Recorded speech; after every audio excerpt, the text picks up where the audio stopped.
It's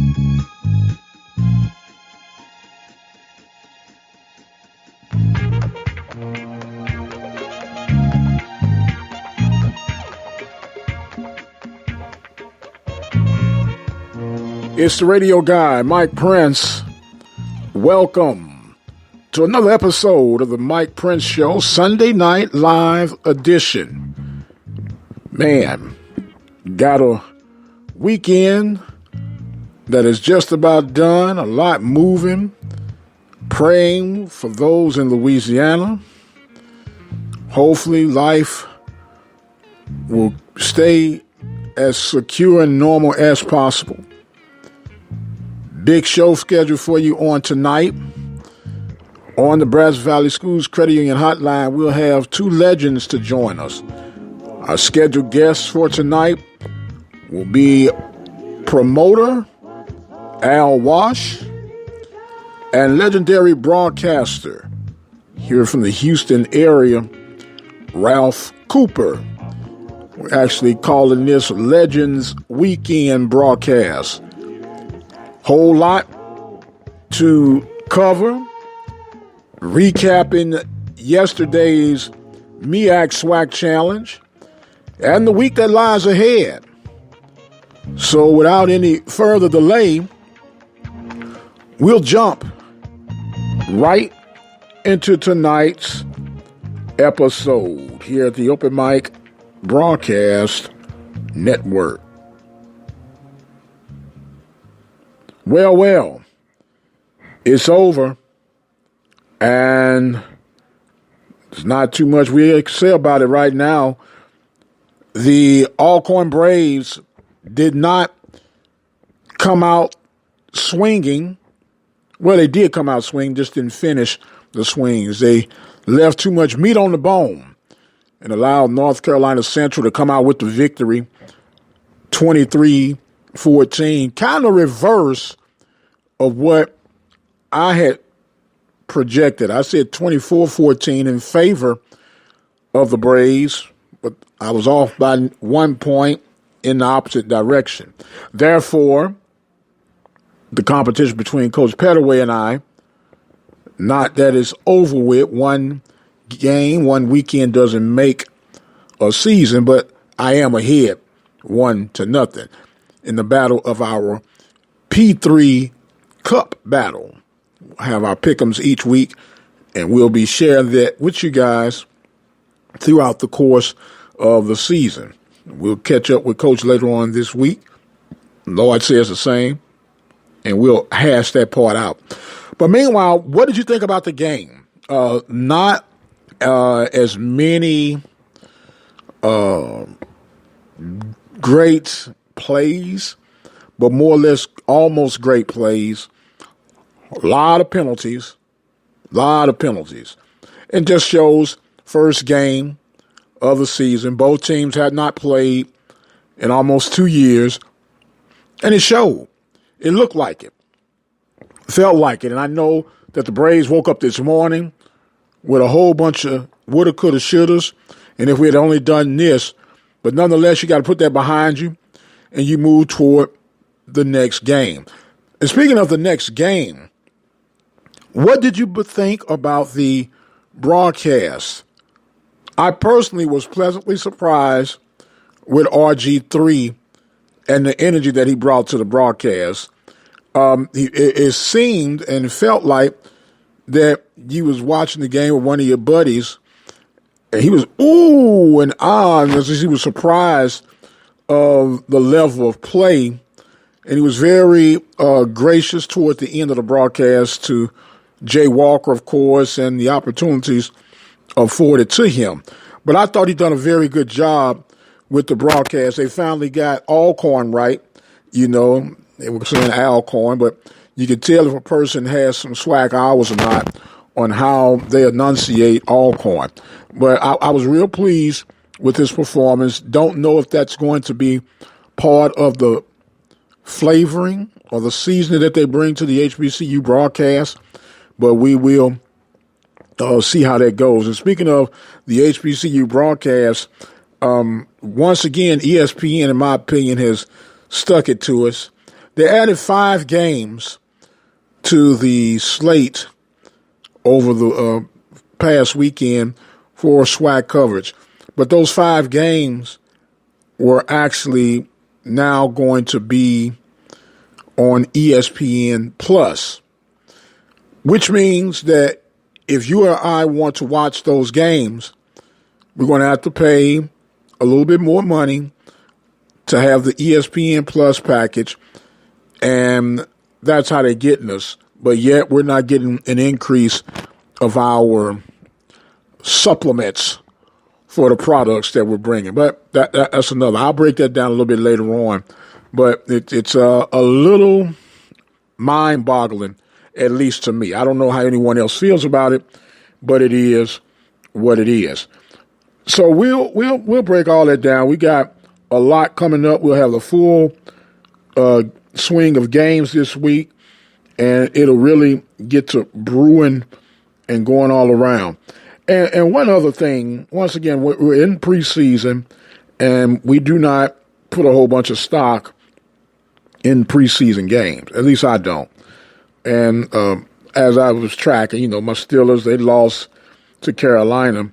And why do I get a phone call from a good friend of mine who's a huge Cowboy fan?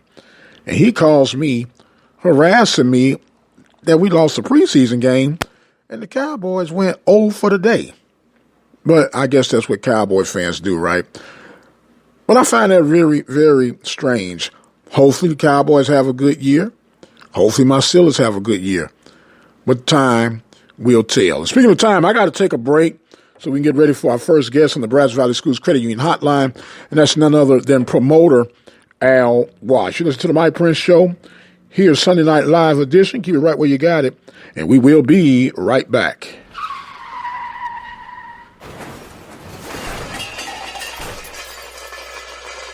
Reflections Paint and Auto Body Shop, located in Waller, Texas, is ready to restore the beauty of your automobile. Whether it's a small dent or a major accident, if your vehicle needs auto body repair, check out Reflections Paint and Body Shop. All repairs are completed by highly skilled and trained professionals. They are located at 2910 Waller Street in Waller, Texas. And just in case you can't get it into them, they provide towing services. Call them today, 936-931-5780. That number again, 936-931-5780. Brazos Valley Schools Credit Union has 13 different locations to better serve you. Locations in Rosenberg, Missouri City, Katy, College Station, Bryan, Brenham, and Waller, Texas. For more information, you can contact them on their toll-free number, 855-391-2149. Or you can send an email to information@bvscu.org. Let's face it, from time to time, we'll have a need for an attorney, whether it's the case of a DUI, DWI, or any other circumstances that would find you on the other side of the law. Attorney Lee Van Richardson, located at 1047 Austin Street, is the one to call. Attorney Lee Van Richardson and his staff are equipped to help you get through your legal battles. Attorney Lee Van Richardson, 979-826-8008 in Hempstead, Texas. This broadcast has been made possible by the support of the Prairie View Athletic Club. The Prairie View Athletic Club is a proud supporter of Prairie View A&M University athletics. For more information on becoming a member of the Prairie View Athletic Club, send your email to pvathletic.club@gmail.com. That email address again is pvathletic.club@gmail.com. Prairie View Athletic Club, a proud supporter of Prairie View A&M University athletics. Have sports, will travel. The Open Mic Broadcast Network serving student athletes from Little League, high school, and collegiate coverage right here on the Open Mic Broadcast Network. From coast to coast, from dusk till dawn. You can catch all student athletic action right here at the Open Mic Broadcast Network, the station designed with you in mind. Serving the community through faith and athletics, the Open Mic Broadcast Network, the voice of student athletics.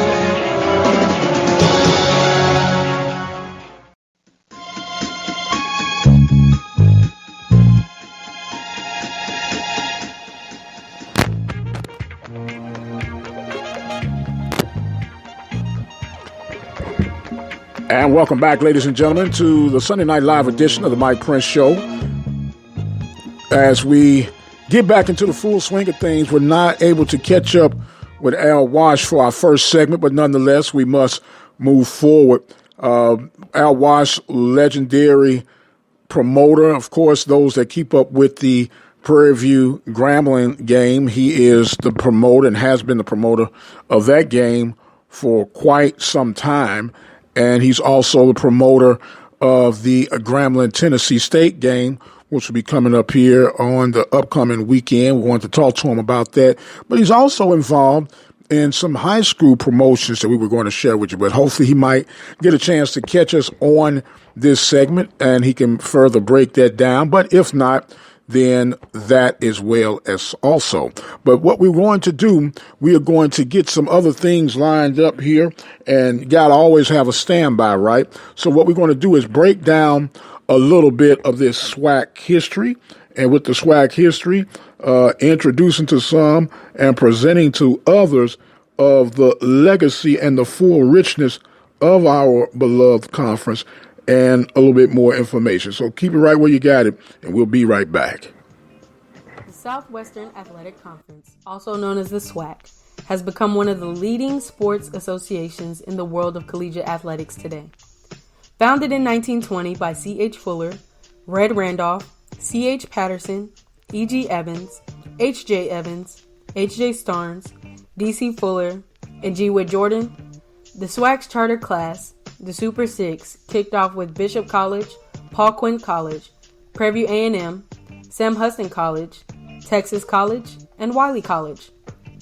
The founders came up with the league during a general meeting to discuss common interests as a grand experiment for historically black colleges and universities, or HBCUs. The SWAC's member schools experienced many difficulties in its early years due to the limitations of state funding, but the SWAC never stopped sponsoring competition among its members and student athletes. Though only one of the original members of the SWAC still remains, the SWAC continues to rise in prominence among the best in collegiate sports. The SWAC is one of only two Division I conferences whose current membership is made up of 100% HBCUs.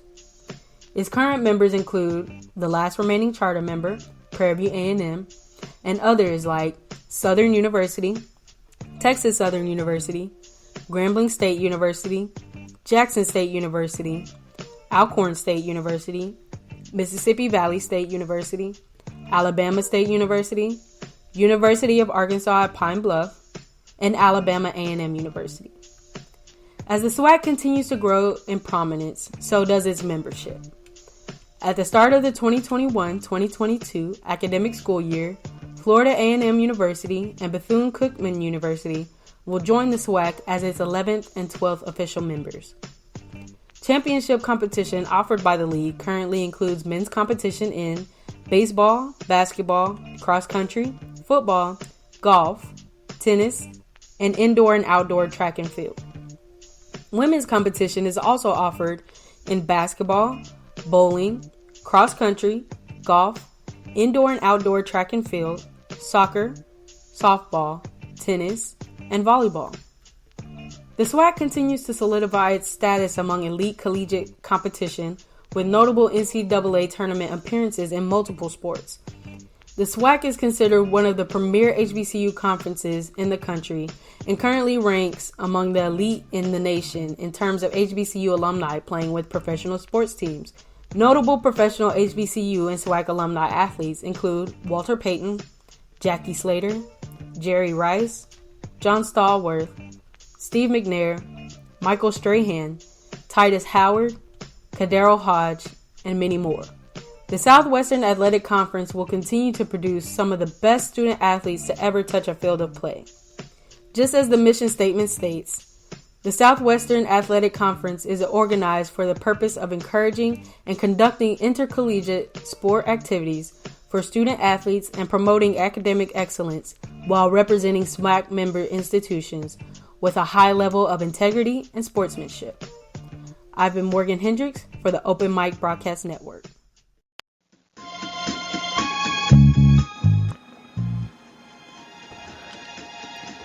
And welcome back, ladies and gentlemen, to the Sunday Night Live show, the Mike Prince Show here on the Open Mic Broadcast Network. Heading closer and closer toward the end as we go over this MEAC SWAC weekend challenge that we had. Of course, Alcorn falling short to North Carolina Central by the score of 23-14. Both teams had their struggles. Both teams had their challenges. But what's to be expected sometimes in that first game? I know we wanted to remember the Alcorn we were accustomed to seeing. Not that far off, but they'll still be working on some things. And speaking of working on some things, we know the latest that has gone on in the world of college football on the Power 5 circuit. And we did a show this past week talking about what we consider would be a very perfect storm in the forms of reshaping college football as we now see and know it. With the Power 4 now, soon to be Power 2, I'm thinking it's going to just be two major conferences with the Power 5 guys battling things out. It's going to leave that strange group of five out in the cold, and they may as well accept their fate for who and what it is. They are looked upon as a strong FCS division. So with that being said, reconfigure FCS and that Group 5 as we once upon a time knew it.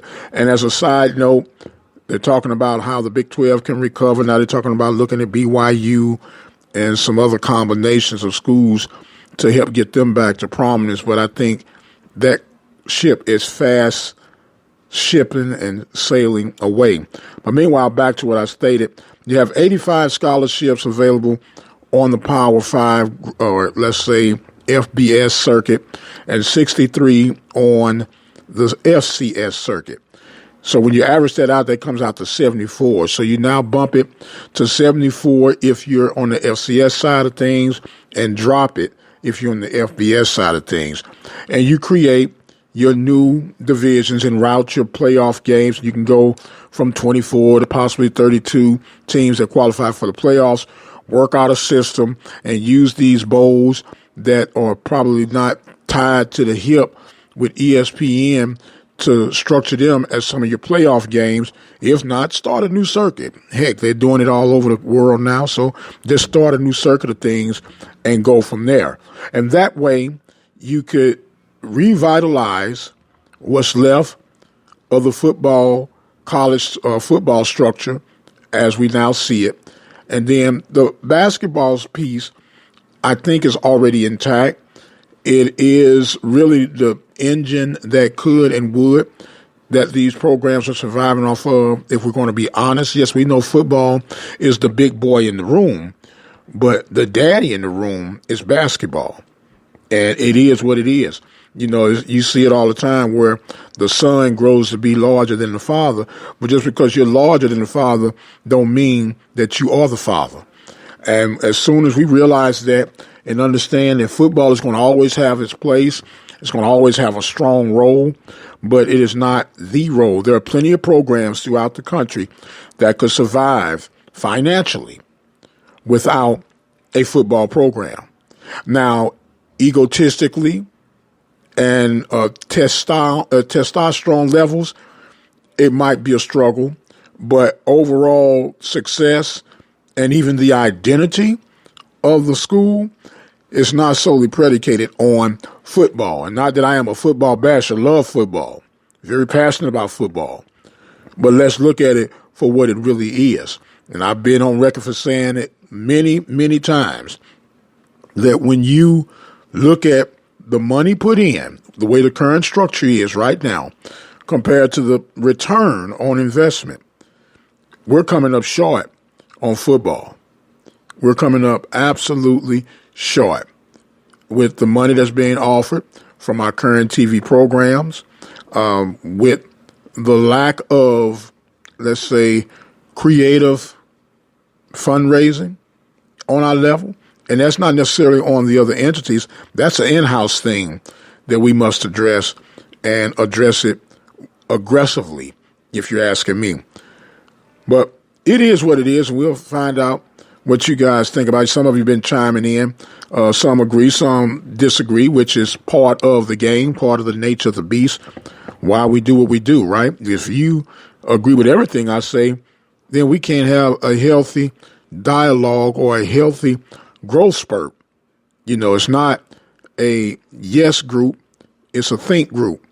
And when you have a think group sitting at the table, if it's going to be a true think group, you're going to have a matter of opinions, things that you agree to disagree with, and let the rest take care of itself. But that's just my little 2 cents, if you would. Another big topic that's going to be coming up, LSU announcing that they are going to require proof of vaccination. Should that be something that the lower tiers incorporate?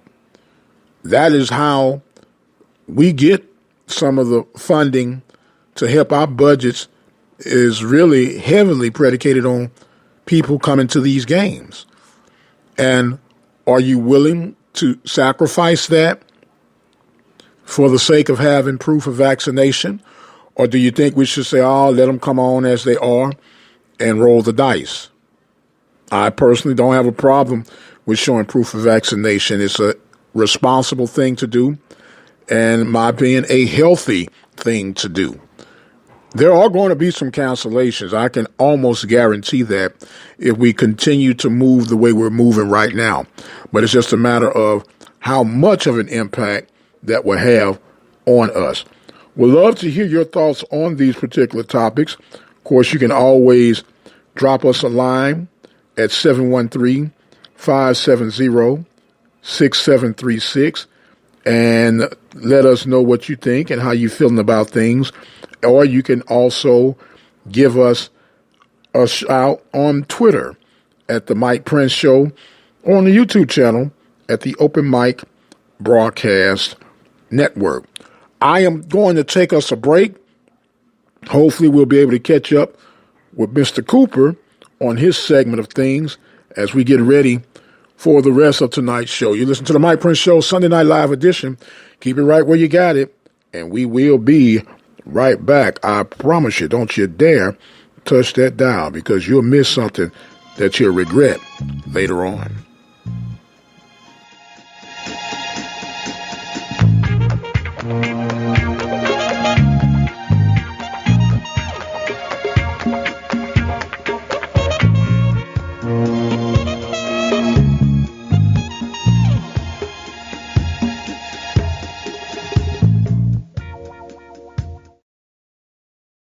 The Open Mic Broadcast Network is an independent network that is dedicated to local community programming featuring sports, the gospel, community news, and much, much more. It is our endeavor to keep the community informed, enlightened, encouraged, and entertained. Our continued existence is solely predicated on those who donate toward our cause. The opportunity to give is a very simple process. You can visit our Open Mic Broadcast Network site at obnradio.com, click on the PayPal button, and become a supporter today. For those of you who would prefer to send in a donation, make all checks payable to Open Mic Broadcast Network, OPEN, capital MIC, Broadcast Network, P.O. Box 891, Prairie View, Texas, 77446. Thank you for your support. Thank you for spreading the word of the Open Mic Broadcast Network, serving the community through faith and athletics, the voice of student athletics, since 2002. Did you know since 1986 the Prairie View Athletic Club has been in full support of Prairie View athletics from football to tennis? The Prairie View Athletic Club has been there in the time of need. Did you also know that the Prairie View Athletic Club is open to all of those who will be interested in supporting Prairie View athletics? Do not have to be a former student athlete. You don't even have to be a graduate of Prairie View. If you are a community member at large and you would like to support the efforts of the Prairie View Athletic Club in support of Prairie View athletics, simply call 936-857-5817 and join today. The Prairie View Athletic Club, supporting Prairie View athletics since 1986. Call for more information right now. 936-857-5817. For information, news, and inspiration, dial 720-721-1558. The Open Mic Broadcast Network Message Center, available 24 hours a day. 720-721-1558. Serving the community through faith and athletics. The Open Mic Broadcast Network, Prairie View, Texas. The station designed with you in mind. Serving the community through faith and athletics. The Open Mic Broadcast Network, Prairie View, Texas. The Open Mic Broadcast Network would like to take this time to recognize its sponsors and underwriters. Attorney Lee Van Richardson, Brazos Valley Schools Credit Union, Prairie View Athletic Club, Temple of Refuge Ministries, Reflections Paint and Body Shop, Helping Hands Lawn Service, the Hotline Press newspaper of Hempstead, Texas, Diva Skin Conditioner, Purple Drip Daiquiri and Grill. For more information on how you can become an underwriter or a sponsor here at the Open Mic Broadcast Network, our number to call is 832-213-8824. Serving the community through faith and athletics. The Open Mic Broadcast Network, Prairie View, Texas.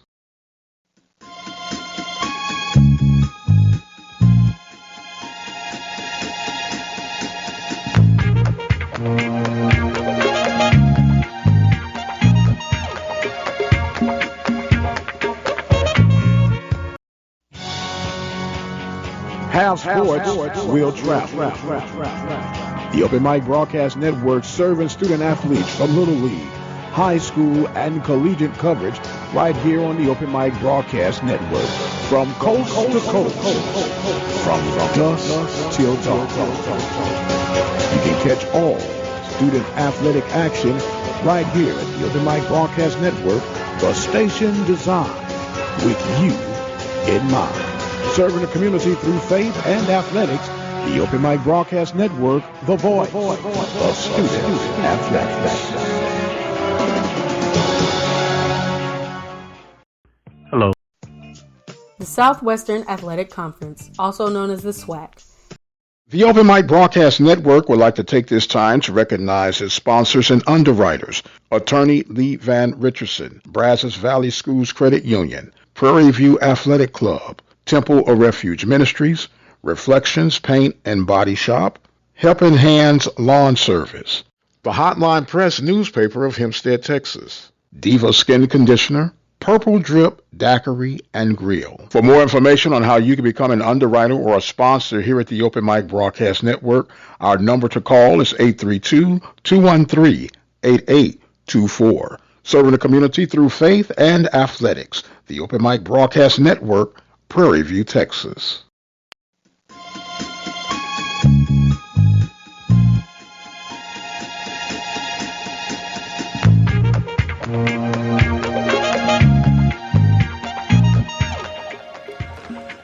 And welcome back, ladies and gentlemen, to the Sunday Night Live edition of the Mike Prince Show. We got a slight change of schedule. Our next scheduled guest, legendary broadcaster, talk show host Ralph Cooper, is running a tad bit behind on a honeydew, and we do understand that. And we're going to kind of allow him some, as they say, wiggle room to get through some things. But that's what happens in this business, and that's why you have to be, as they say, as a Boy Scout, be ready at all times to keep the wheel turning. And that's exactly what we're going to do right now. We were talking about the potential restructure of the FCS programming that is going to be changing with a dynamic twist on things soon and very soon. And with that being said, how will we rebound? How should we try to restructure and make this thing look? And we got deals being restructured and negotiated all the time. And with that being said, what should be the next move, or what should be the next level of expectations for the Southwestern Athletic Conference? And when you look at it, and there's been a lot of references and comparison to that of the, what they call it, the HBCU version of the SEC. And if we're going to do that, they talk about the geographic impact and the level of play of impact with what now the SWAC has to offer, then I think it should show in our financial compensation as well. If we really believe that, and I should see why we shouldn't believe that, then why can't we have the financial support to back that up? It's only if you're in business and you go through the products, the sales, marketing, preparation to have this thing displayed and all the costs it takes to sell that item. Hopefully you've counted up everything that it takes, and the price is going to indicate that of a profit, which is what we're in business for, as a profit. This is not, as they say, playing with Play-Doh. We're talking about we need to see some changes in the compensation that we feed or giving out, and not just change at what we receive. So let that indicate that in our financial windfalls. I don't think it's outrageous to expect at least fair market value. And if we're not going to at least come to the table with that, then what's the point of doing that? We might as well do what we do, just roll the ball out there, don't even keep score anymore. If it's going to be just for recreation, just because somebody's coming to potentially see me, okay, they still got to pay to get in. They still got to do what needs to be done. We still have to produce. Our people want winners. And if we expect winners on the field, we should expect winners at the box office. And I think it is something that is not asking too much. It's a realistic expectation, in my opinion. And some say, well, where we going to go? And who's going to, you don't know, as an old saying say, if a mule can pull until you hook them up. If you don't let folks know that you're available, then people will walk under the assumption, oh, I didn't know. But let them know, hey, if you want to talk, let's talk. You know where we are. You know where we're trying to get. If you can help us get there, I definitely will make some time out of my schedule to make sure that you have the opportunity to at least present it to the rest of the group. Is that asking too much? When I hire a coach, I want my coach to come in with a winning plan. I want my coach to come in to make a difference on and off the field.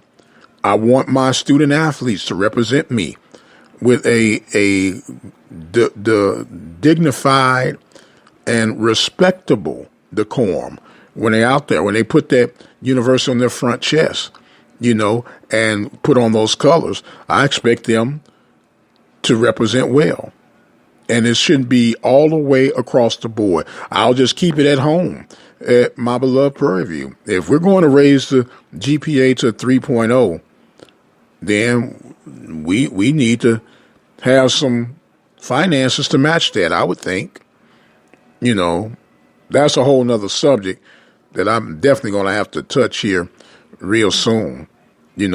Is Prairie View pricing themselves out of the market? And when I say that, are they putting themselves in a position where they're going to make it hard to have the winning success that we desire but with the prerequisites that you're putting on the students, on the staff, is that a realistic goal? Should you be happy and content at being 5-6, 6-5, 7-4? I'm not saying that you cannot win championships with a roster of 3.0 and above student athletes. We know you can. But we also know there are a lot of kids that have great athletic abilities, regardless of what sport they're playing, that might be at a 2.5.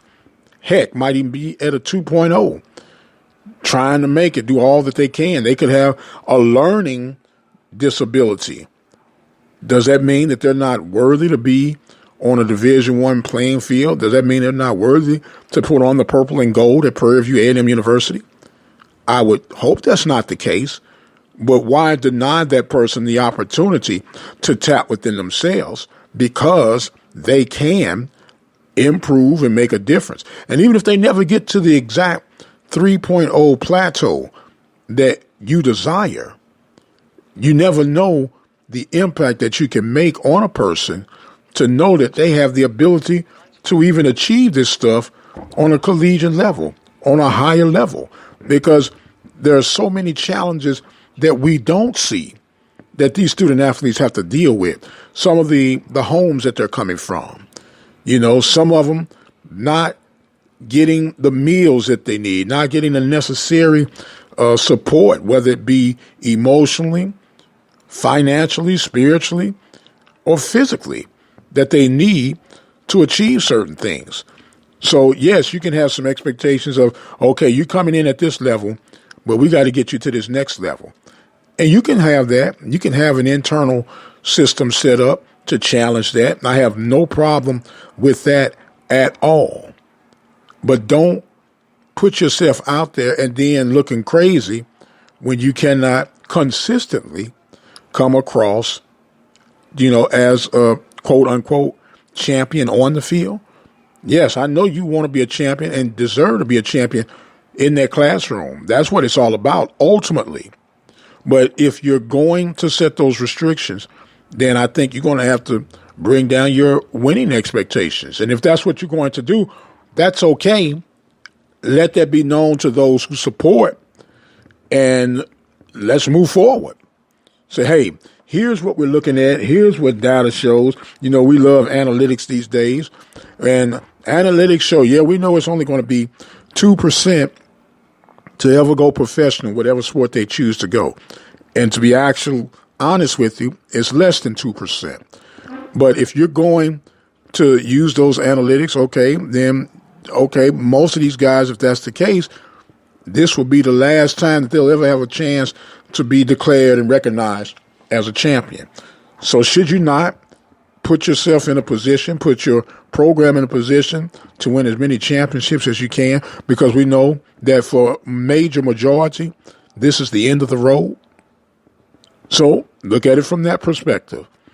Do you think that you should have an equal budget playing field? If that's the case, if it's really not about winning, why are we spending all the money that we spend on these programs? And I'm afraid, honestly, that that's going to be next. They're going to start, quote unquote, cutting the fat and say, well, we got this and we got that, and we'll just leave it right here and we'll just say, to heck with it. Go out there, roll the ball out, and good luck, guys. Good luck, girls. Whatever you do is not about how you win, right? But it's how you play the game. Okay. If that's your approach, just send us a memo. Let us know that that's the direction in which we're headed in. And if, like I said, if that's what it is, then guess what? That's exactly what it is. I'm going to take us a break. And hopefully we'll be able to get with Brother Cooper at the end of all of this and finish on with the rest of tonight's show. You're listening to the Mike Prince Show, live edition here at the Open Mic Broadcast Network, and we'll be right back. The station designed with you in mind. Serving the community through faith and athletics, the Open Mic Broadcast Network, Prairie View, Texas.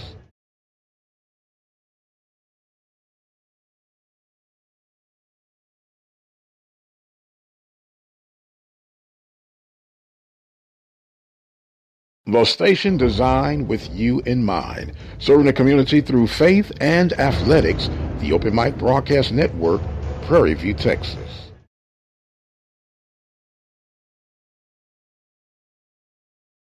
It's the radio guy, Mike Prince, and I want to share with you some thoughts that I've been kicking around for a little while.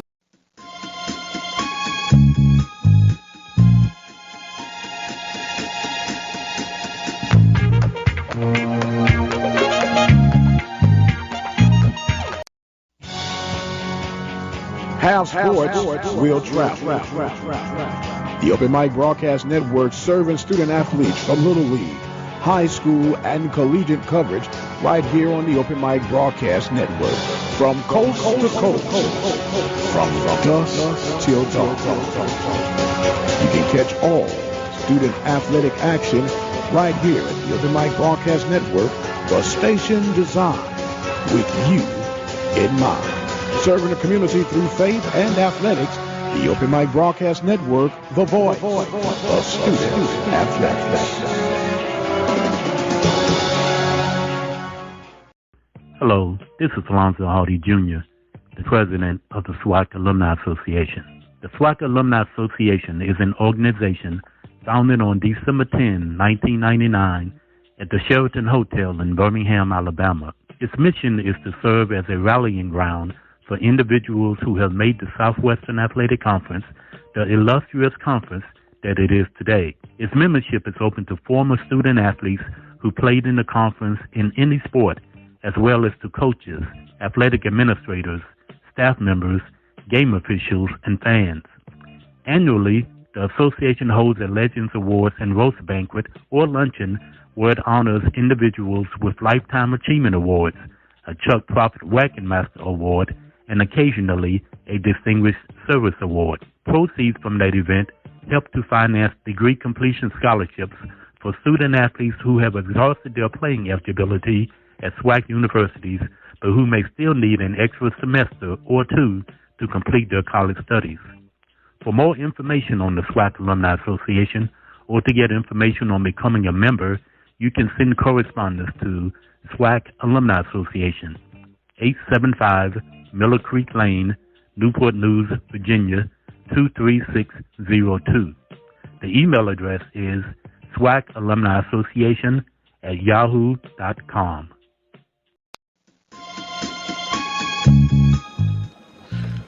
And welcome back, ladies and gentlemen. Sunday Night Live edition.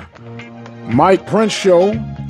We dubbed this as the Legend Weekend. And my next guest, if you're anywhere within a 400-mile radius of Houston, Texas, he needs no introduction, but I'm blessed and honored to have on the line with us at the Brazos Valley Schools Credit Union Hotline for the very first time, at least to my recollection, on the airways, none other than legendary broadcaster Ralph Cooper. How you doing this evening, sir? All right, Doc, and thanks for the nice accolades and all that good stuff. Thank you very much. I appreciate that. Well, you know, it's not every day that we get to talk with Hall of Famers and everything, man. And congratulations on your latest induction with the work that you were recognized for association with HISD, and is something that is very well deserving, and I might add, as I say, long overdue. About time. Well, it was. I agree with the long overdue thing in regards to the HISD's Hall of Fame should have started years ago. But thank goodness we have Andre Walker, who's a product of the HISD, a Cashmere High School product, Texas Southern University, and Prairie View A&M University, and also participated in my middle school basketball tournament when he was in middle school. He came up with the idea of the HISD Hall of Honor, and now there's so many people trying to get in it, trying to get. It's great, but it should have happened a long time ago. But it's great that it happened now. As they say, better late than never, right?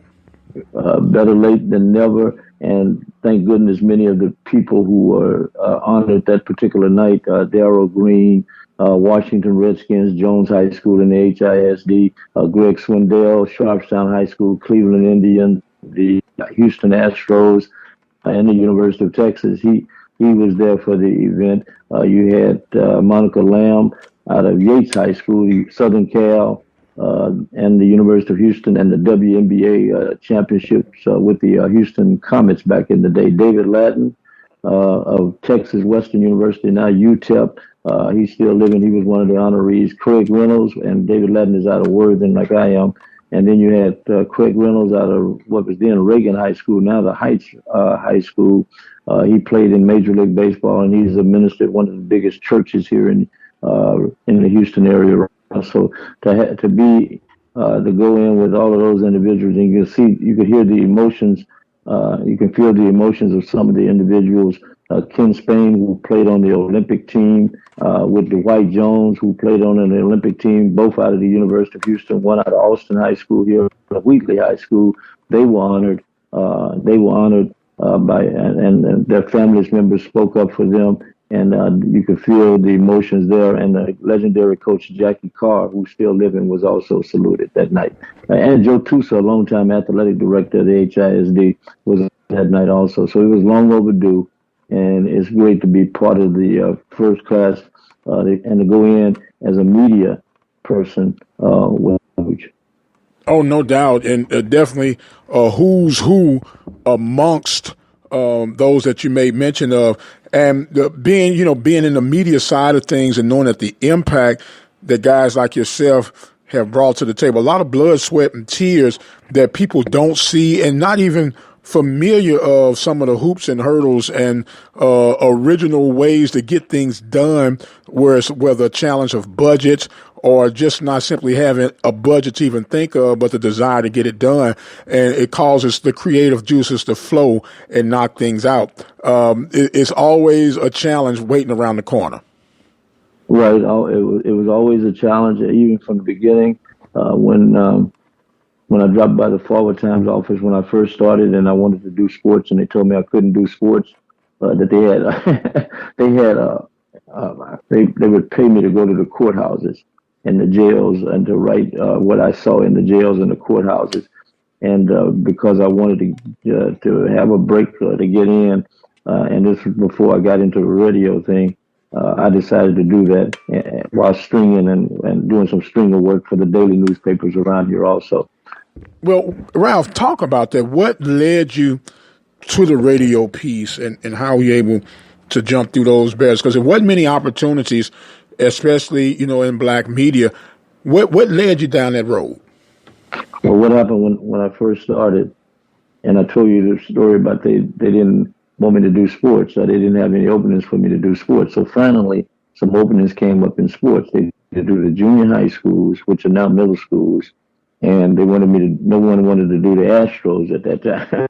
So I did the Astros. But one thing that I had learned by going to the courthouse, I found people were more comfortable if you had a tape recorder with you.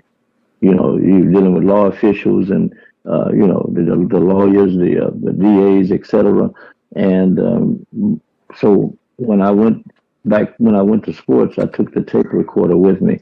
And that was one of the things that helped me tremendously. The first time I went to a Houston Oilers camp, all of the black players wanted to be interviewed, right? And because nobody black had been there and really to interview them, they come and chit chat, but never to really do the interviews with a tape recorder and all that stuff. So they got 20 black guys out there. So all these black guys wanted to be interviewed. Then 10 or 12 of the white players wanted to be interviewed that day I went there the first time. So I ended up doing about 30 people in one day, 2, 3, 5 minutes here and there. And so to make a long story short, I ran articles on the people I interviewed in the Forward Times newspaper. And it so happens that Perry Kane, who's no longer with us, he was known as Daddy Deep Throat. He did the news also. he would read the paper, and one day he saw all the people that I was interviewing. I'm talking about Hank Aaron, people that people normally didn't get interviews with, Willie Mays and all those kind of people. So he called and asked me, how was I interviewing those people? And I told him I was interviewing them on tape. And he asked, could he have some of the tape? And so that's how so I started letting him use the tape. That was at KCOH, and then KYOK had Rick Roberts, and he saw what I was doing, and they were the first ones that would pay me anything in regards to doing sports. I did 5 minutes every day, twice a day, morning and evening in the beginning. But my main goal when I went in there was to find a way to get a daily sports talk program. Believe it or not, that was my that was my main goal. It took a moment to do it because those black stations at that time were all into music. And so they finally gave me an hour on the weekend, 1 hour a week, and from 6 p.m. to 7 p.m. every Saturday. And I did it with I thought I knew a lot of sports, but I got me an older person to be in there with me, Barry Shields, who was the managing editor of the Forward Times newspaper. So that's how I got started in radio. Wow. And the rest, 50 plus years later, here we are. Yes, we did the high school games. We did the high school games involving the HISD. High school, and believe it or not, at one point, the Katies and the North Shores and all those people outside the HISD, they didn't want the games on the radio because they feared that the games would curtail their attendance at the games in the stadiums. But Joe Tusa, who was the athletic director of the HISD, said the games will enhance what we're doing. Like when they played in the playoffs, that's when that problem came up about broadcasting the games because some of those school districts again felt that the attendance would be hurt. But in the long run, they realized that the attendance actually went up when the games were on the radio. And then many of them started contacting me about trying to get their games on the radio. Coach Bill Kruger, especially with basketball down at Clear Lake, he would call many times, but I usually got him on in the playoffs. So the radio thing just really kind of took off because most people were not used to hearing those guys' voices, especially the black ones here locally, because they didn't get that much press like the white counterparts did. Absolutely. And it still holds true today. I know that streaming and videoing is the crave that's going on right now, and I call it a crave, and it has its place, but there's nothing like audio. Audio can cover so much ground in much faster time. And if you happen to have a clue of what you're doing, you can get a lot of things done. And if you allow me to say it in a positive way, you can create a lot of damage as well. Well, and see, when you first start, and for an example, now, okay, I interviewed Earl Campbell when he was in high school at John Tyler High School. He didn't really, he wasn't opening up like he will now, but he did talk that particular day. I interviewed Eric Dickerson when he was in high school. I'm just throwing out a few names. Michael Singletary when he was in high school. And then more recent, Vincent Young. Then we go back, Clyde Drexler. We go back, Dexter Manley. We go back, Darrell Green. You had relationships with these individuals when they were in middle school or high school because you actually put their sound bites on the radio thanks to their coaches at that time. See, I got all kind of calls from coaches at that time who either wanted me to write something about the athletes because, see, they didn't have social media. They didn't have these different people with these outlets where they try to secure scholarships for these kids. So what the coaches would do, especially the ones in the HISD that I was close with, black and white, they would ask you to just write a line on Mike Prince. He had 6 tackles last week, a couple of sacks. Could you just put that in the newspaper? And then what that coach would do is take that article, make copies of it, and send it off to various colleges, helping kids get scholarships. See, a lot of people didn't know that coaches were doing that type, but you played a role in helping. Yes, sir. Helping the coach help the youngster get the scholarship. Yes, sir. So, you were the agent Yes, you were aging without knowing you were an agent. That's You right. helped them. Yeah. That's right. And that goes to that terminology, old African proverb, it takes a village to raise a child, and everyone Right. doing their part. And another power thing behind covering these games, they're not getting the normal coverage, even in today's market, because everybody wants to gravitate to the powerhouse, the winners right now. But you have hundreds and if not thousands of programs that are struggling or mid-fair programs that those kids are working just as hard as your state champions. And it's a great opportunity to connect families, connect communities, and just get a whole bunch of ground covered. And that way, if let's say the stars line up right, everybody wins. Right. And see, then you get lucky. Several things happen to you. You can go to all the you get a connection where you can go to all the big fights, all the big boxing matches. You can go to all the big boxing matches, and you can get interviews. In the latter part of their lives, he had trouble talking, but you were able to talk to him for a few minutes. Joe Louis, you got Sugar Ray Robinson, who was still very coherent when you interviewed him. You got all these great boxing people.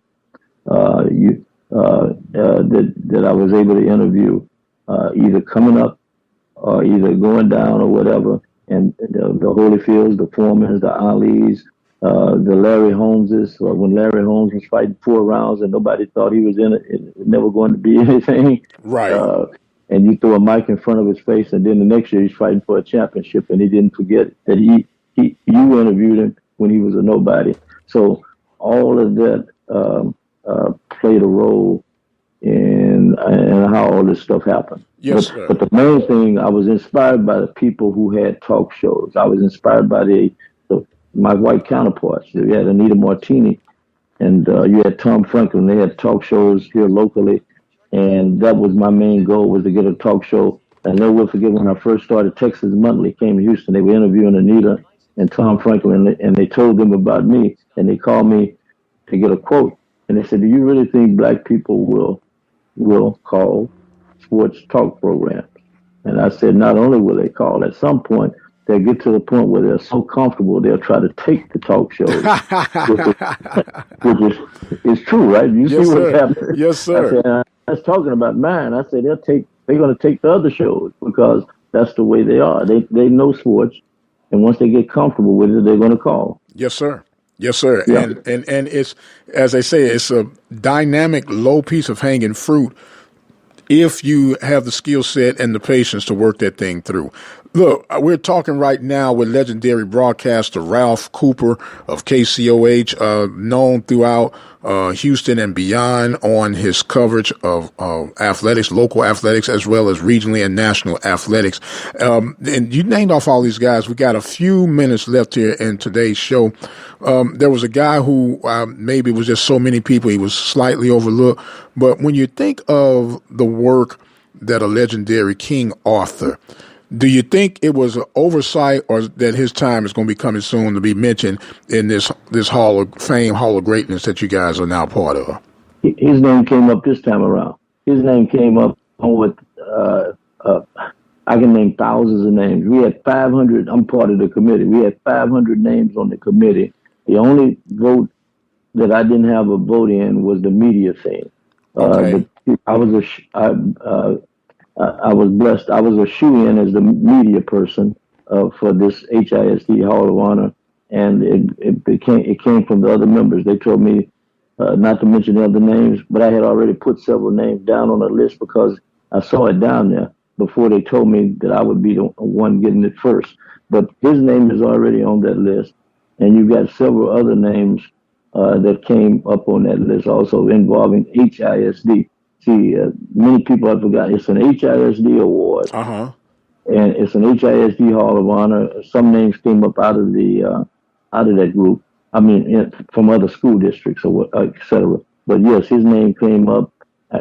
I can't promise it'll be next year, but I'll say this: he'll have my vote. Yes, sir. Yes, sir. Like I said, you guys are unsung heroes. I came from Texas. I mean, sorry, not from Texas, but from St. Louis in 1988. And at that time, didn't know up from down in the area who was what, but I knew I could count on KCOH and KYOK, to give me my information for the black community and what was going on and what was where and who was what. And I can remember all the personalities that would be on there, and it was always something. And you can attest to this. Broadcasting is part of your DNA. I think you have to be born to want to do this thing, because it's a lot of people that desire to do it but don't necessarily have what it takes to see it through from beginning to end, because there are a lot of low roads and lonely spots in this road, but it's worth it if it's something that you're passionate about. Right, and see the other name, and the other this guy's name should also be mentioned when it comes to the HISD and the media. He was doing games when I was before I ever went to a high school game involving HISD schools. Claude Rick Roberts, who was the program director at KYOK back in the day, and also became the general manager of KTSU before he passed. In the 60s, he did high school games on the radio involving the historical HISD schools. He was an icon, and he was the one who made it possible for me to do HISD high school basketball games also in the 70s. And his name has also come up. But going back, you have to be passionate about this. It's like in your blood. You didn't know you were going to be doing this if I had known I was going to be doing this at an earlier age, although there were all kind of indications that I would have prepared a little bit better. But I did it the way I wanted to do it. I've always worked primarily for black people, but that doesn't mean that I haven't did things consulting-wise with other people, and that's where I've been blessed at also.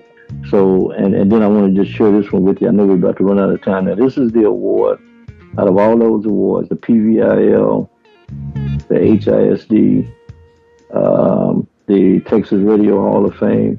The one that I'm most proud of is the most recent one. This is the one that came from the National Association of Black Journalists. I was honored with the Yates football team that went undefeated.